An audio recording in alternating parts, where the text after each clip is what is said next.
राजनीतिक तंत्र तो देखिए कि जनता द्वारा चुनी हुई सरकार को ही कुछ राजनेताओं ने बदल दिया। यहां नेताओं की सोच ही नहीं है कि विकास किया जाए। तो सरकार के पास सारी चीजें होती हैं, वो बैठ के समिति बनाए, लेकिन सरकार एक्चुअली कंडीशन में सरकार तो कहती थी कि मैं आपको फाइनेंस करा दूंगा, लेकिन जब बैंक में जाने के बाद समझ में आता है कि फाइनेंस आपको नहीं होगा। हर फॉर्म भरने के लिए हमें माँ बाप से 1000 रुपये लेना पड़ता है। बस पैसा वापस होना चाहिए, लेकिन होता नहीं। सरकारों के पास अरबों रुपए चला जाता है। और मैं तो 2 बातों में अपनी बात खत्म करना चाहूंगा कि मंदिर मस्जिद बैर कराती, मेल कराती मधुशाला।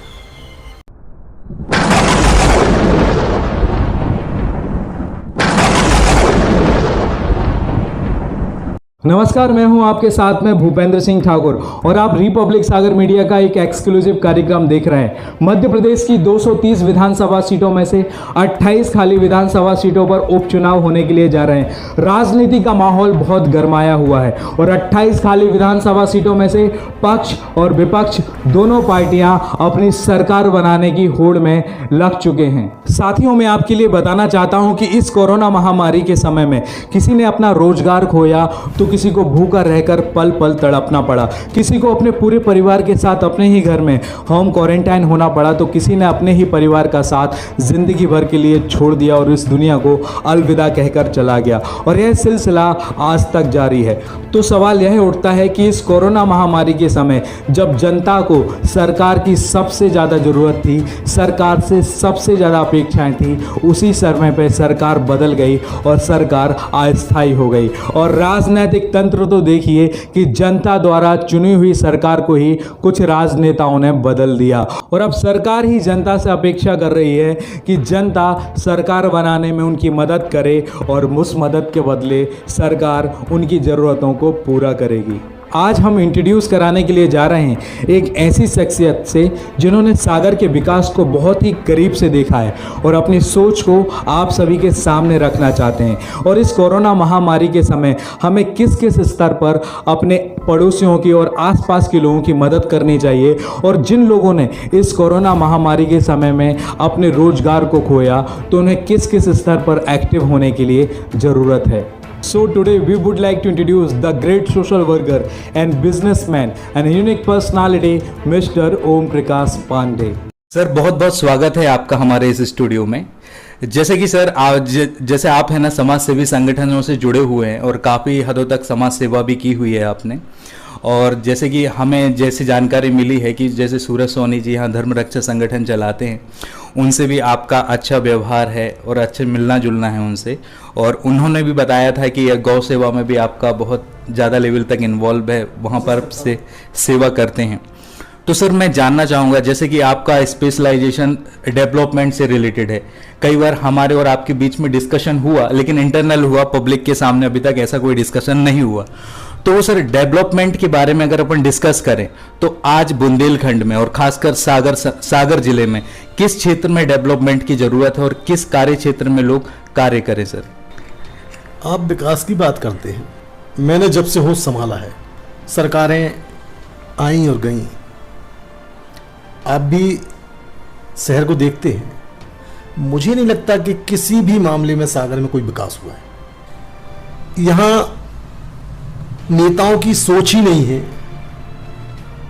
कि विकास किया जाए, और अगर कहीं हुआ है तो मुझे बताएं कि विकास हुआ कहां है। 3 बत्ती पे एक रोड बनाकर, एक डिवाइडर बनाकर मस्जिद तक उसको 5 बार मिटा दिया गया, 5 बार बना दिया गया, चीन की दीवार जैसी खड़ी कर दी।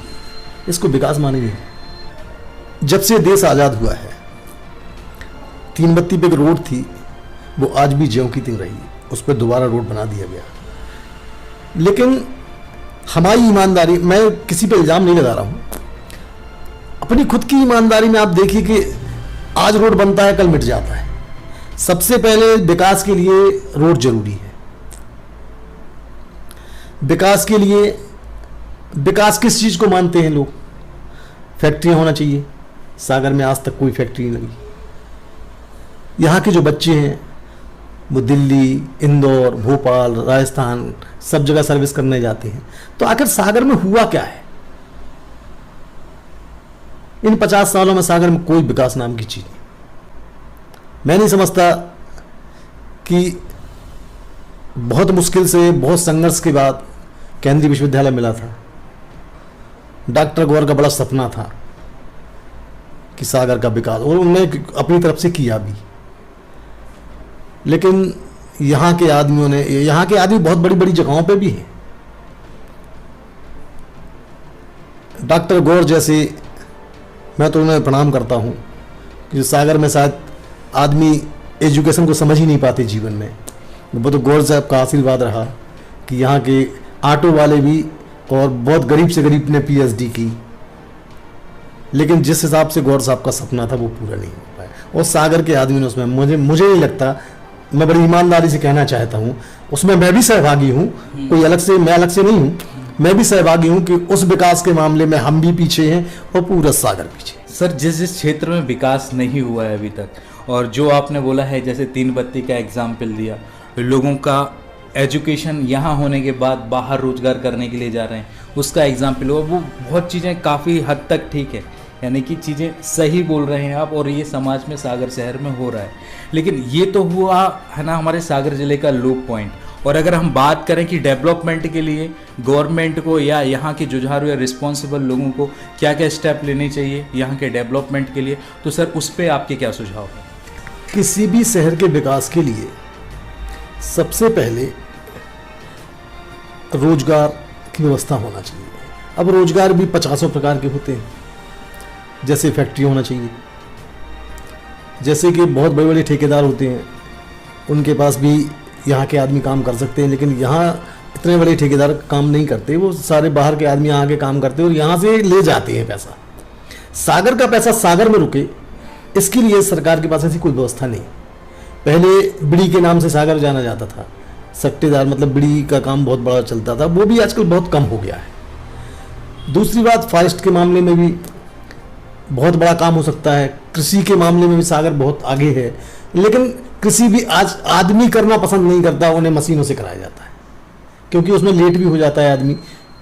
आदमी भी अपने यहाँ समय पर काम अगर करे तो बहुत जल्दी डेवलप हो सकता है। इसके लिए सरकारों को लोन देना चाहिए।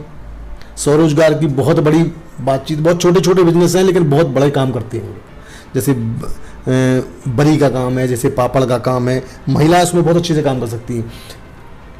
सूखे में जैसे पहाड़ों पे खेती की जा सकती है, आंवले कहीं भी पैदा हो जाते हैं। ऐसी बहुत सी चीज़ें हैं जो मतलब मैं उतना नहीं समझा पाऊंगा, लेकिन सरकार के साथ अगर बैठ के अपन ये काम करते हैं तो सरकार के पास सारी चीज़ें होती हैं। वो बैठ के समिति बनाएं, जंगल में जाएं, ग्रामीणों को बुलाएं, शिक्षित को बुलाएं। अपने यहाँ शिक्षा का सबसे बड़ी बात आजकल शिक्षा के ऊपर एक चीज़ हो गई है कि शिक्षा ही बेरोजगार का कारण बन गया है। बेरोजगारी ऐसी कि हम ये समझते हैं कि मैं LLB कंप्लीट कर चुका हूं, अब मुझे दूसरा कोई काम नहीं बचा है, मुझे वकील बनना है। अब वहां जाओ तो वकील 2000 है। आप जब जाएंगे, आप वहां प्रैक्टिस, सब जगह प्रैक्टिस का काम है, प्रैक्टिस करेंगे, 5 साल निकल जाएंगे। हो सकता है आपकी घर की स्थिति इतनी अच्छी ना हो, पर आप क्या करें? आप छोटा काम कोई कर नहीं सकते, हाथ ठेला आप चला नहीं सकते, ऑटो आप चला नहीं सकते, छोटे छोटे फाइनेंस हो सकते हैं। लेकिन सरकार, एक्चुअली कंडीशन में सरकार तो कहती थी कि मैं आपको फाइनेंस करा दूंगा, लेकिन जब बैंक में जाने के बाद समझ में आता है कि फाइनेंस आपको नहीं होगा। ये सरकार को सोचना चाहिए। ऊपर से मैं किसी की बुराई नहीं कर रहा हूं, प्रधानमंत्री जी ने कहा कि आपको लोन मिलेगा, तो आपने ये पता किया कि लोन किसको मिला? CM साहब ने कहा कि लोन मिलेगा, तो लोन किसको मिला? उन बेरोजगारों को लोन नहीं मिलता, और अगर मिलता भी है तो उनसे उतना पैसा ले लिया जाता है दलाली के माध्यम से। ये भी एक बेरोजगार करता है आदमी, क्योंकि हम ही सिखाते हैं उनको कि दलाली करने लगो। हर मामले में दलाली है। भ्रष्टाचार का तो सवाल ही पैदा नहीं होता। अपना देश भ्रष्टाचार में हो सकता है सबसे आगे निकल जाए। रोजगार में थोड़ा सा ये भी भूपेंद्र जी मैं कहना चाहूँगा कि कहीं गलतियाँ हमारी भी होती हैं। जैसे आज एजुकेशन की बात करते हैं अपन, तो एजुकेशन में बहुत सी गलतियां हम खुद कर लेते हैं। हमें ठीक से इंग्लिश नहीं आती, पढ़ने के मामले में हमारा खुद का उतना माइंड काम नहीं करता। जैसे हमने अभी पिछली मैंने कैंपस का कहा था, तो कैंपस में उन लोगों को लिया जाता है जिनकी कैपेबिलिटी हो, उस कैपेबिलिटी से वो काम भी करते हैं और इतनी तनख्वाह मिलती है कि किसी को 10 लाख साल का पैकेज है, किसी का 20 लाख साल का पैकेज है। तो ऐसा नहीं है कि बेरोजगार आप बेरोजगारी दूर नहीं कर सकते, लेकिन वहां गलती हमारी भी है कि हम पीएचडी तो कर चुके लेकिन इंग्लिश नहीं आता। 4 लोगों में बात करो तो आपको बात करने का तरीका नहीं है, कहीं सर्विस में जाते हैं तो आपकी टाइपिंग नहीं है, कंप्यूटर से आपको काम करना नहीं आता। आज हर चीज़ ऑनलाइन है, ऑनलाइन आपको आना भी तो चाहिए। आज देखेंगे जो पढ़े लिखे लड़के हैं, जिन लोगों ने ईमानदारी से पढ़ा है, आपने पैसा तो खर्चा किया है, लेकिन आपने अपने साथ बेईमानी की, उसमें सरकार दोषी नहीं है, हम खुद दोषी हैं। हमें बाप ने पैसा दिया कि जाओ बेटा तुम पढ़ो, बाप के सामने हमने इंग्लिश में 2 बातें रख दी, तो माँ बाप तो बेचारे पढ़े लिखे थे नहीं, उन्होंने सोचा मेरा बच्चा बहुत अच्छे से काम कर रहा है। सरकार की गलतियां हैं जो सरकारी नौकरी, लेकिन बच्चा ये नहीं समझ रहा, ना माँ बाप समझ पा रहे हैं कि मेरे बच्चे ने वहां कॉलेज गया ही नहीं है। ईमानदारी से जिन लोगों ने पढ़ा है आज वो सर्विस कर रहे हैं, और सरकार में ना मिले, हो सकता है हर आदमी की सरकारी सर्विस में ही इंटरेस्ट होता है, लेकिन प्राइवेट सेक्टर में अपार संभावनाएं और बड़े बड़े पैकेज भी हैं। उसके लिए अध्ययन बहुत जरूरी है, आपका पढ़ना लिखना बहुत जरूरी है, और ओरिजिनल में पढ़ना लिखना जरूरी है। जो बच्चे सीए करते हैं आज वो 18-18 घंटे पढ़ते हैं, तो 18 घंटे पढ़ने वाला और आप कॉलेज के दर्शन करके लौट आए, इसमें तो अंतर रहेगा। सर मतलब आपके कहने का तात्पर्य ये है कि आज के समय में लोग ग्रेजुएट हो जाते हैं, पोस्ट ग्रेजुएट हो जाते हैं, फिर उसके बाद में लोग है ना रोजगार के लिए भटकते हैं, गवर्नमेंट जॉब के लिए अप्लाई करते हैं, प्राइवेट जॉब के लिए अप्लाई करते हैं। आपको अच्छा रोजगार प्राप्त करना है, बड़ा सरकारी अफसर बनना है या सरकारी नौकरी आपको प्राप्त करनी है, इवन सरकारी नहीं, अगर प्राइवेट सेक्टर में भी आपको अच्छे पोजीशन पे जाना है, टॉप लेवल ऑफ पोजीशन पर, ऑफिसर पे, मैनेजमेंट टीम के लिए, तो आपको शिक्षित होना बहुत ज़रूरी है, आपको ज्ञान होना बहुत ज़रूरी है। तो ये मैं जानता हूँ कि ज्ञान का कितना महत्व होता है आज के समय में, लेकिन एक शिक्षित ना होना बेरोजगारी का कारण बनता है, ये सभी जानते हैं। लेकिन आज के समय में लोग शिक्षित भी होते जा रहे हैं और बेरोजगार भी हैं, हाथों में डिग्रियां लेकर रोज इंटरव्यू के लिए जाते हैं, रोज दरवाजा खटखटाते हैं, हर जगह इंटरव्यू देते हैं, लेकिन कुछ रोजगार हाथ नहीं लगता। आज हम देख सकते हैं कि ग्रेजुएशन किए हुए कैंडिडेट ग्रेजुएट किए हैं, पोस्ट ग्रेजुएट किए हैं, और यहाँ तक कि एमफिल भी किए हुए हैं, कोई पीएचडी रिसर्च भी कर रहा है, लेकिन अगर हम रोजगार की बात करें तो उनके हाथ में रोजगार होता कितना है आज के समय में? 5,000, 7,000, 8,000 और 10,000, मैक्सिमम आप समझ लीजिए 12,000। और आज की जो 21st सेंचुरी चल रही है, और आज के ज़माने में अगर लोगों को हाथ में 25 से 30,000 रुपये भी अगर मिलता है तो अपने प्रॉपर पूरे फैमिली के साथ में अपनी लाइफ को सर्वाइव भी नहीं कर सकते। तो अभी हम जो शिक्षित होने के बाद भी जो रोजगार का वॉल्यूम, बेरोजगारी का जो वॉल्यूम बढ़ता जा रहा है, और लोग इंटरव्यू देने के बाद भी सिलेक्शन नहीं हो रहा है और बेरोजगारी उनके हाथ में आ रही है, तो इस पर सर आपकी क्या सुझाव रहेंगे? बेरोजगारी का सबसे बड़ा कारण सरकारें होती हैं। सरकार किसी की भी हो, हम जैसे हमारे पिता होते हैं, सरकार भी एक पिता जैसी होती है। आपके पिता आपके जन्म से आपको कलेक्शन करके पढ़ाने लिखाने का काम करते हैं, ऐसे ही सरकारों को भी इन युवाओं के बारे में सोचना चाहिए। हम सोचते कब हैं? जब सब कुछ निकल जाता है। एक उम्र होती है, आपने पढ़ाई कंप्लीट की, आपको 35 साल के बाद नौकरी मिलना नहीं है, तो 35 साल तक आप पढ़ाई करते रहे, 5 साल आपके पास बचे, 5 साल में आपकी शादी भी होना है, व्यापार भी जमाना है, काम भी करना है, सब कुछ करना है, और उसके कंधे पे इतना बोझ आ जाता है कि उसको ये लगता है अगर कुछ नहीं मिलता तो मैं हाथ ठेला चलाने लगूंगा। ये उसकी लास्ट की कंडीशन बन जाती है। इसमें सरकारों को फाइनेंस के माध्यम से, जैसे कॉलेजों में कैंपस लगते हैं, सरकार भी ऐसे कैंपस लगा सकती है। सरकार की दृढ़ इच्छा होना चाहिए। जैसे हमारे पिता की इच्छा होती है कि हमें अपने बच्चे को कुछ बनाना है, ऐसी सरकारों की भी इच्छा होना चाहिए कि हमें अपने प्रदेश को आगे बढ़ाना है। ऐसी सरकारों की इच्छा हमें दिखती नहीं।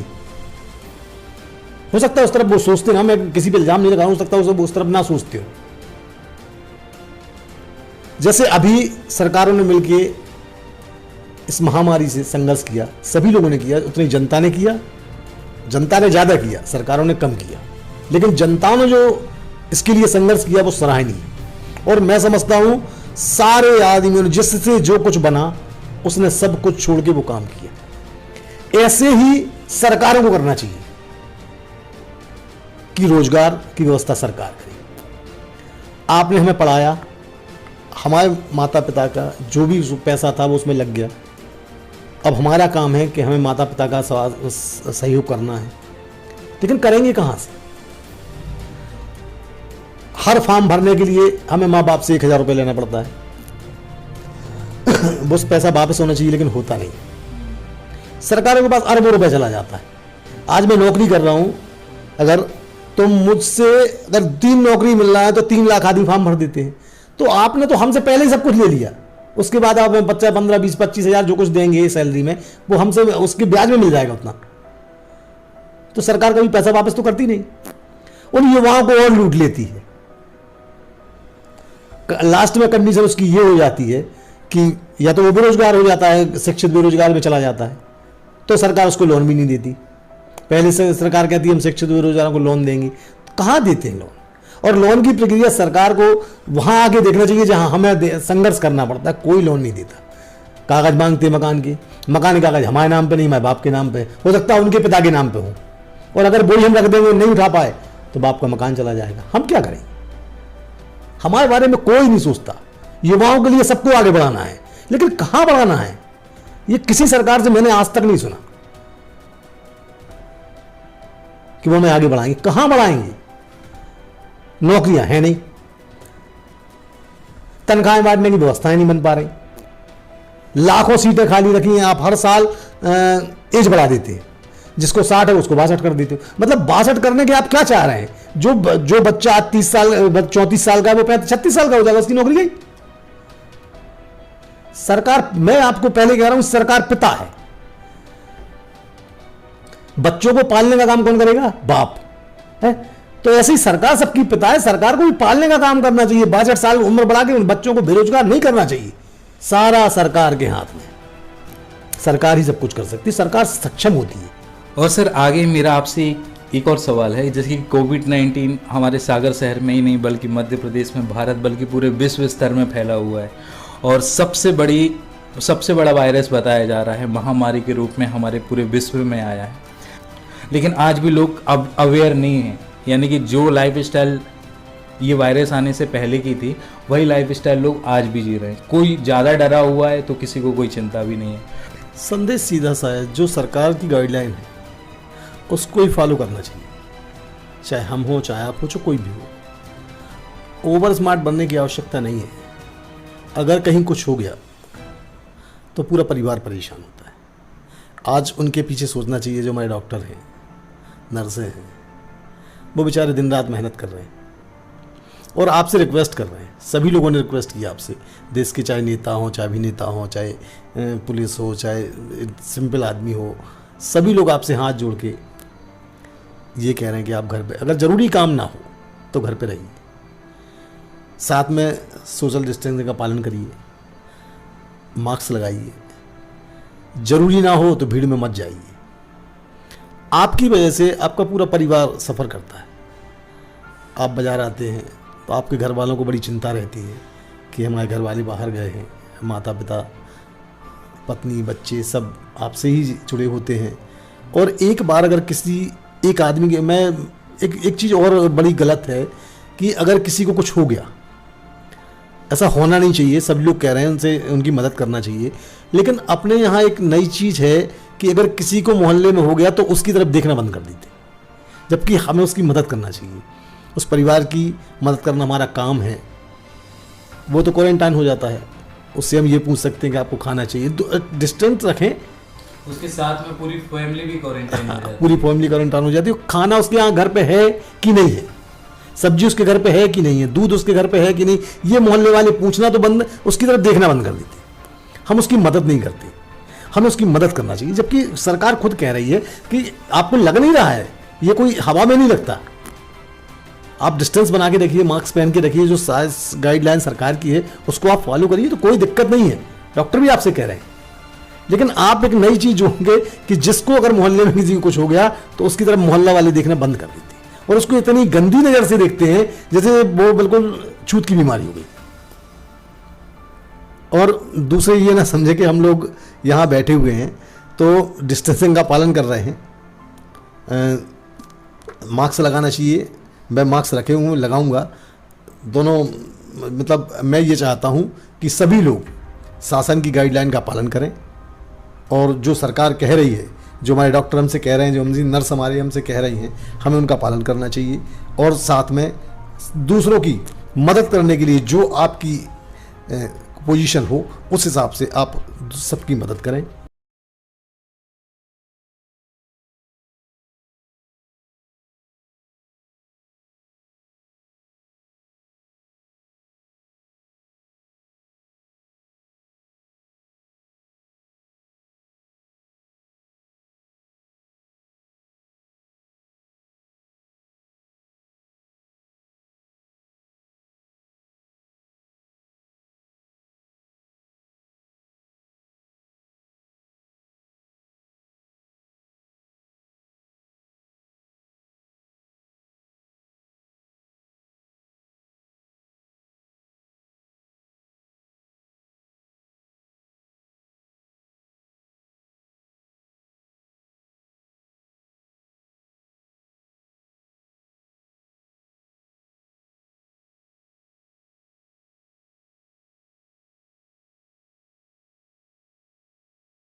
स्टूडियो में आने के लिए, जो सिटी के डेवलपमेंट के लिए आपने सवाल उठाए हैं और शिक्षित बेरोजगारी के ऊपर भी जो आपने टिप्पणियां की है और कोविड-19 से रिलेटेड जो जनता को सुझाव दिए हैं, वो हम आशा करते हैं कि जनता के सभी काम आएंगे। और जो आप कहना चाहते थे, अपनी बातों को जनता के सामने रखना चाहते थे और हमारे चैनल के माध्यम से आपने बोला, तो काफ़ी हद तक जनता समझेगी और डेवलपमेंट के लिए खुद ही अपना कुछ प्रोस्पेक्ट एजेंडा बनाएगी।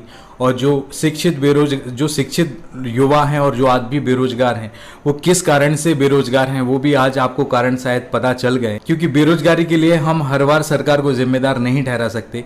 कहीं ना कहीं अगर हम आज बेरोजगार हैं शिक्षित होने के बाद भी, तो इसके जिम्मेदार भी आज हम हैं। भूपेंद्र जी, आप बहुत अच्छा काम कर रहे हैं कि छोटे छोटे, हम लोग बड़े छोटे नेता कहलाते हैं, छोटे नेताओं को भी आप इस मंच पे लाते हैं, उनकी भावनाओं से शहर को अवगत कराते हैं। ये बड़ा अच्छा मंच है और मैं आपको इस मंच के माध्यम से धन्यवाद देना चाहता हूँ। आप आगे बढ़ें और आपका चैनल आगे बढ़े, ऐसी मेरी साधारण भावनाएं हैं। जय हिंद, जय भारत। जैसा कि आज आप सभी ने देखा कि हमारे स्टूडियो में थे शहर के सम्मानीय समाज सेवक श्री ओम प्रकाश पांडे जी, जिन्होंने अपनी बात को जनता के सामने रखा। जनता की बात जनता के साथ की सीरीज में उनका महत्वपूर्ण योगदान रहा। अगर पहली बार आप हमारे इस चैनल पर आए हैं तो चैनल को सब्सक्राइब कीजिए और लाइक कीजिए। और सर ने जो सुझाव दिए हैं, अगर इसमें आपके कुछ टिप्पणियां हैं और कुछ सुझाव करना चाहते हैं तो कमेंट बॉक्स पे लिखकर अपने सुझाव लिखना बिल्कुल भी ना भूलें। और इसी के साथ मैं भूपेंद्र सिंह ठाकुर रिपब्लिक सागर मीडिया की ओर से आपसे विदा लेता हूं। जय हिंद, जय भारत। अगर आप ये वीडियो YouTube पर देख रहे हैं तो हमारे चैनल को सब्सक्राइब करें और बेल आइकन को दबाना ना भूलें। अगर आप Facebook पर ये वीडियो देख रहे हैं तो हमारे पेज को लाइक करें।